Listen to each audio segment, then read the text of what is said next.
Welcome back to Dennis Invest podcast, everybody. We've been doing quite a few entrepreneurial podcasts of late, and in that spirit, got another gentleman with me here today. His name is Sugz, and Sugz has a really interesting story with regards to his dentistry and how he now is in the process of reducing his clinical commitment to dentistry because of his obsession with written copy, which is something that we're going to talk about during the course of the podcast, what that is.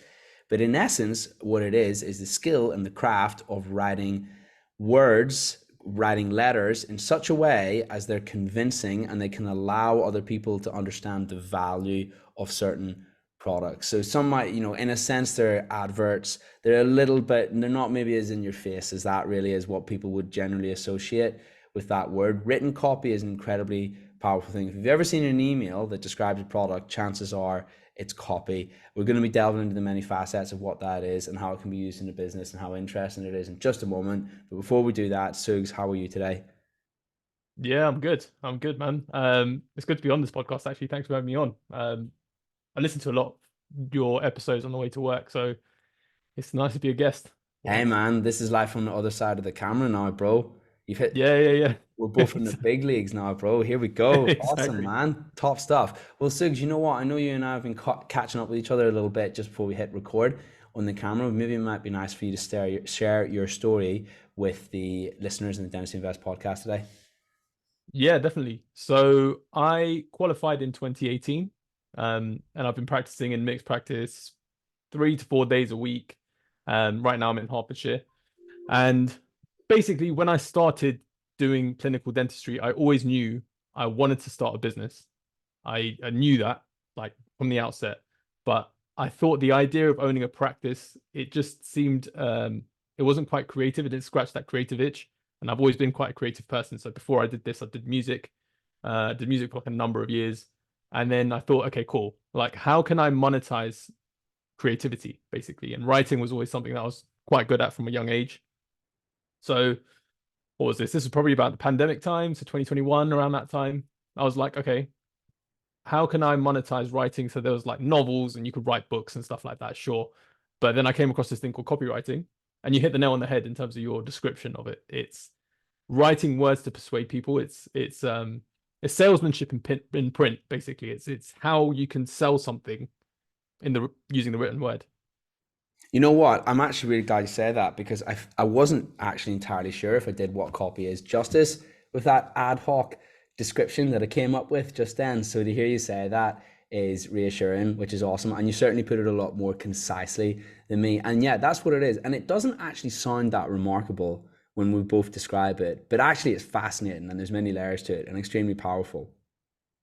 Yeah, yeah, yeah, it definitely is. It's I'd say out of any skill, it's probably one of the most transferable skills in all aspects of your life. So not only myself as a clinician, obviously it's something that I offer as a service in my business, but as a clinician, it allows me to be a better communicator in my personal life, just everywhere in every facet of life. It allows you to communicate more concisely. It allows you to get to the point. Um, and it just allows you to connect with people on a deeper level. And I think that's the power of copy from when I started till now. That's the skill that you're ultimately trying to sharpen is how can I connect to this person deeper and get to their deepest desires and their wants so that I can align what I'm trying to sell with what they desire. Because that's the thing, that's basically sales in a nutshell. If you feel you have a product that can get someone to their goals much much faster, then you need to be able to clearly articulate that and relate that to the issues that they have identified or that they feel they are having trouble with, the problems that they feel they're having trouble with, how they're perceived to have is a really good way of saying it. It's their perception of the matter. You have to connect with that because what the problem actually is versus their perception might be two different things. So you kind of have to look past that and connect with them on a psychological level, which is all about what copy is effectively. So tell me this. Let's talk about copy a little bit more as the podcast transpires. But how did I remember when I had that epiphany, and it was from a mentor maybe a few years ago, and he wrote some post for me, and I saw He wrote some posts for me. I think it was on Instagram, and they got so much engagement. It was crazy, and I was like, "Wow, this is actually nuts." And then basically, I learned a lot of those skills, and I was able to apply them continuously going forwards in Dentistry Invest. So that was my big epiphany when I realized just how potent it actually can be when it's done correctly, and when you understand the formulas and the nuances of it. When did that epiphany occur for you? Because I'm sensing that a similar thing happened to yourself. Yeah, I wouldn't attribute it to like one specific moment.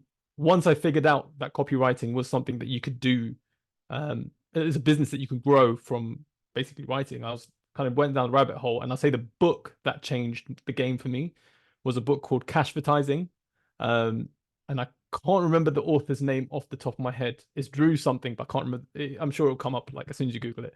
Um, and that changed the game for me because that is about the fundamentals of what's called direct response copywriting. So copywriting, again, we like you said, we're probably going to delve into it later on in the episode, but direct response copywriting is essentially, if you remember, like when you were a kid and you'd get those letters in the post that would be like, invest in these three stocks and you could become a billionaire in, in 10, 15 years or whatever it is. Those were direct response copywriters. And the reason why they're called direct response copywriters was because they were trying to elicit a direct response from whatever it was they wrote. So in those days, it was sales letters. Nowadays, like you alluded to earlier, it's email. So you might be writing an email and it gets people to take action immediately. And I think that was the power for me, was that when I realized literally by just writing words in a certain order and a certain manner and in a certain fashion, you can get people to take action. And I think that's incredibly powerful, especially when you start applying it to different facets of your life as well. And it must be said that we must add in there that this is not manipulating anybody. This is only when you genuinely feel you can help them. Otherwise, you wouldn't do it to somebody, right?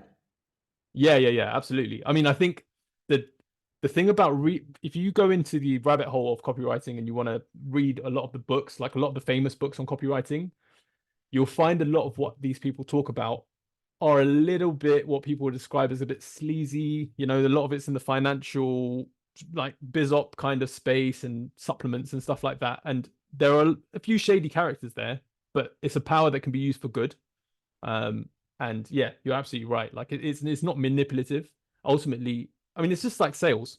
Sales people describe it as a dirty word sometimes, especially in dentistry.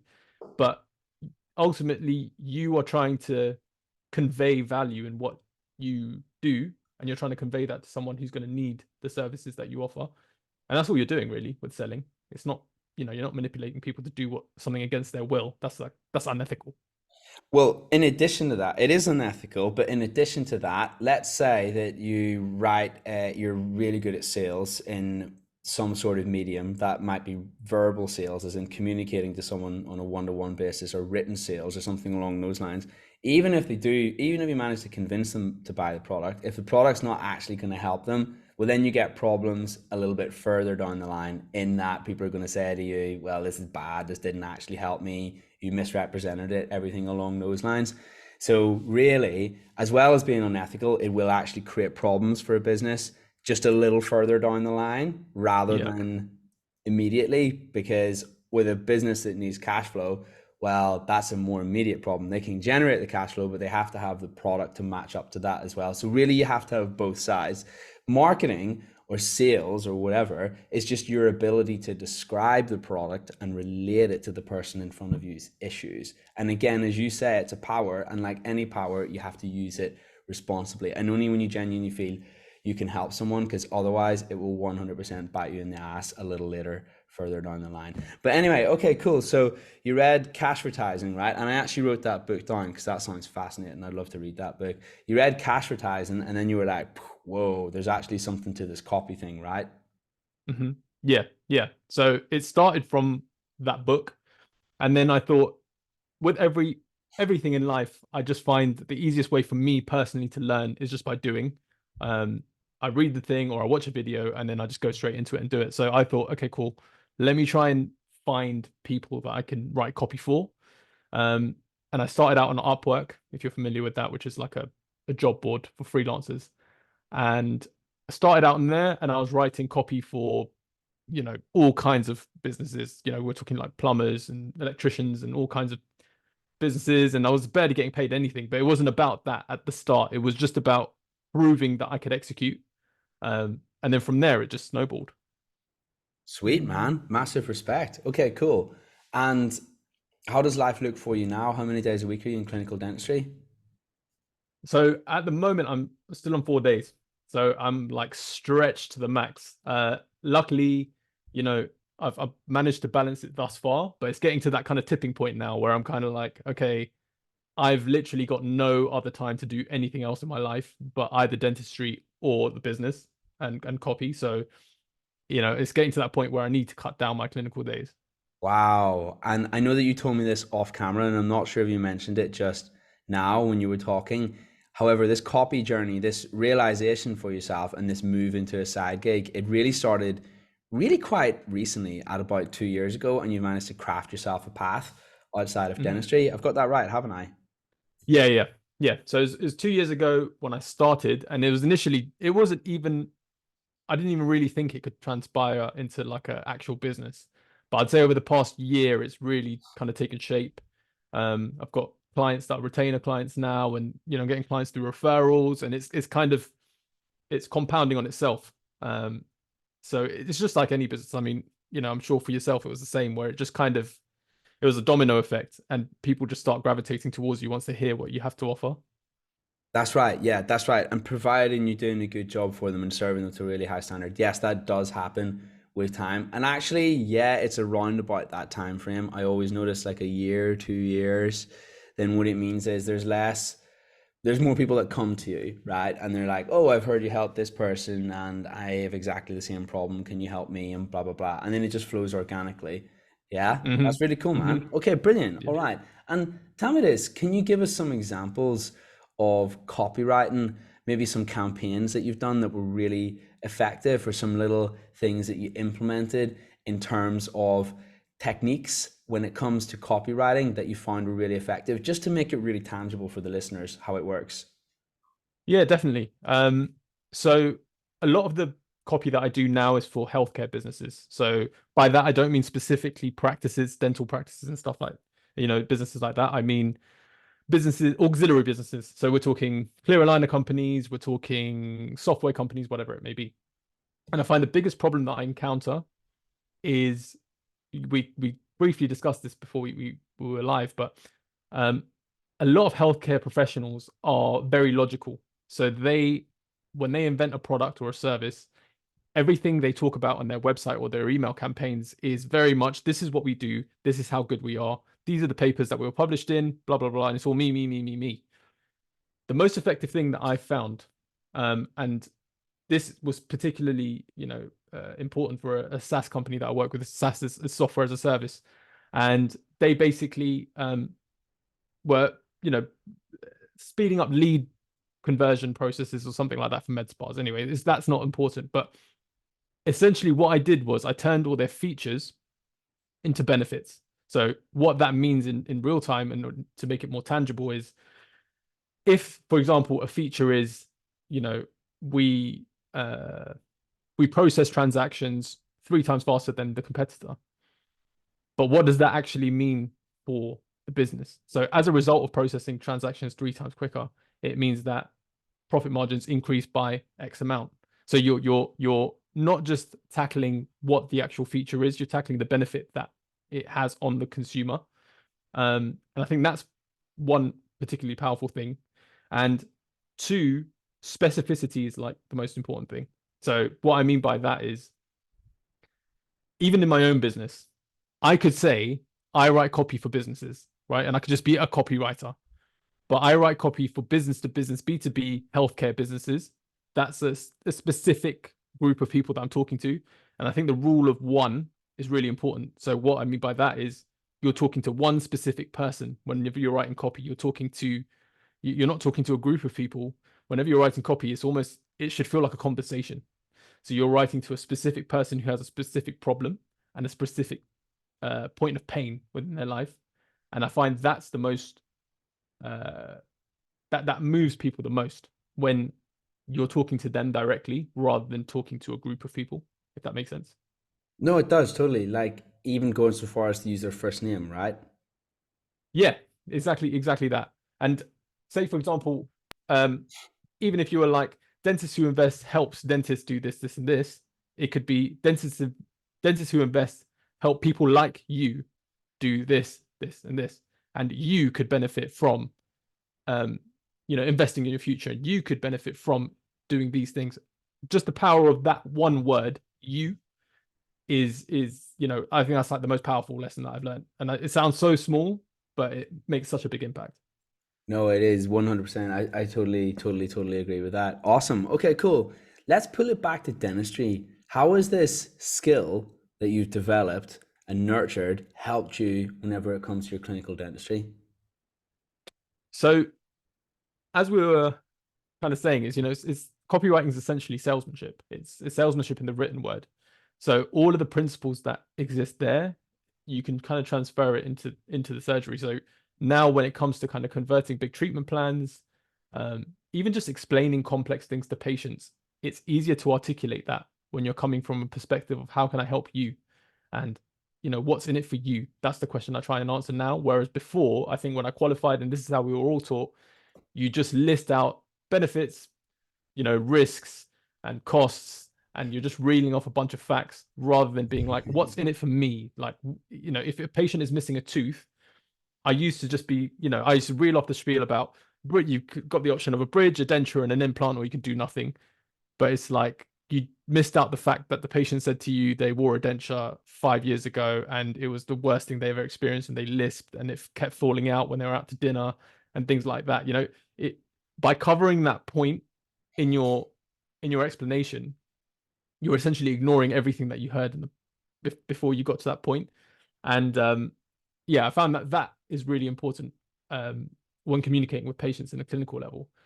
And then I'd say the other thing it's helped with is treatment letters. So like when you're sending big treatment plans to patients, you want to kind of be as concise as you possibly can. And I think a trap that a lot of dentists fall into is, again, they're just listing out a bunch of risks and a bunch of features that the patient doesn't really care about. And I think being concise has really helped me in that regard. Amazing, man. And you know what? You know what breaks my heart? Whenever the dentist has a patient along to a, let's say, an exam, and then they come up with this big treatment plan, and then they're pitching it to the patient, so to speak, in the exam. And what tends to happen is or what can sometimes happen is the patient's like, "Yeah, can I see it in writing?" And the dentist will spend literally so long writing up these treatment plans to send it off to the patient, and possibly the patient has serious intent and does want to see it in writing. However, probably what happens about 80% of the time, in my experience, is it's a delay tactic, and the patients maybe they haven't really fully recognized the value of how it will help them, and it's just a way of them, how can we say, terminating the conversation. But the downside of the dentist is you're literally going to spend 30 minutes making a treatment plan, which is a lot of your time. Yeah, particularly if Mm-hmm. you're doing it a few times a day, and it can be very ineffective if we're making these huge logical treatment plans you were talking about just a second ago. Mm. Yeah. Exactly that. I think you just sometimes I think it's easy for us to forget how it is to be a patient because we're so deeply entrenched in this profession where it's so logical, and we learn so much. A lot of us are passionate about what we do, and it's good to be passionate, but not in a way that is going to repel a patient, you know? Cool, man. All right, awesome. So, what's the game plan then? Are you planning to step away from clinical dentistry entirely, or maybe just reduce your commitments a little bit and have more balance?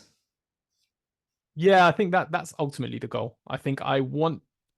I don't want to step away from clinical dentistry because it's not like a thing where I feel like I don't enjoy dentistry anymore and I absolutely hate it, and I'm dreading going in on a Monday morning. But it's just more a sense of how can I create more balance, and the aim right now is to try and cut down my clinical days rather than leave it completely. Respect, man. And you know what? What an interesting story for people who are listening out. There's so many guests that we've had on recently who've managed to carve their way out of clinical dentistry. And it's not that we're saying, right, this is what everybody needs to do. It's not like we're idolizing that mindset or that path and saying, right, this is what everybody should do. They should all exit dentistry. But what we are saying is do what you need to do to make you happy on this short time on this earth, however the hell that looks. Is that less dentistry? Is it more dentistry? Is it precisely the same amount of dentistry, but maybe you just want to develop another skill which generates you some income and revenue around that? Well, that's more the angle that we're coming at from this content that we create on the Dentist Who Invest podcast. Sugz, would you agree? Yeah, yeah, absolutely. I mean, I think it you kind of get to a point where every dentist knows their limit, and I knew my limit when I did 5 days a week to start out with, and it was even that was too much for me. And it when it starts to take away your enjoyment from the job, what's the point in doing it? Yeah, money's a great driver, and you could be, as you said earlier, you could be married to the money and just be like, okay, cool, I'm just going to do this for, like a lot of dentists say, I'm going to do this till I'm 50, and then I'm going to enjoy my life. But Yes, that, exactly that. and I don't know. I think the problem with that mentality is you get to 50, and especially when you're doing that many years of dentistry at a high level and you're doing it so frequently, you're going to end up with a lot of health problems. And are you really going to enjoy your life at 50, having burnt yourself out up until that point? Yeah, well, listen, I mean, that's the thing, I think like it's what is really easy to do is not make today you accountable for your own happiness. And what I mean Yeah, by that is this: it's very easy to pass that accountability of you being happy onto a future version of yourself and never actually quite getting there, and never actually quite living in the moment, or never actually quite hitting a zone where you're content and present in the moment. Because you're thinking to yourself, okay, cool, when I just achieve this goal or I hit this milestone, then I'll be happy. And that's fine that I think that way, because I wasn't actually meant to be happy in the here and now. You're only supposed to be happy whenever you retire and you're totally free. Well, that's based on two things. It's that presumption is based on two things. It's based on the assumption that you will indeed be happy whenever you hit that age, and it's also based on the assumption that you will make it to that age, because there's actually no guarantee that that will happen. And the saddest thing in the whole wide world, one of my friends, he had another friend whose father basically worked overtime for like 30 years, got to like 55, retired from his job. His plan was to spend loads of time with his kids. And 4 weeks later, he was not alive anymore, because he realized 2 weeks after he retired that he actually had the terminal form of an illness effectively. So that was really sad. That really got me. And I was like, right. So it's so easy to fall into that trap where you're delegating your happiness to a future version of yourself and not taking accountability in the moment. How does accountability look in the here and now? It looks like this. It looks like, first of all, accepting that there is some sort of balance that we can have in terms of work life, or life work, as the new age people like to call it, the coaches like to call it. They put the life first and they prioritize the work second, which is why they frame it that way around. But anyway, not to digress.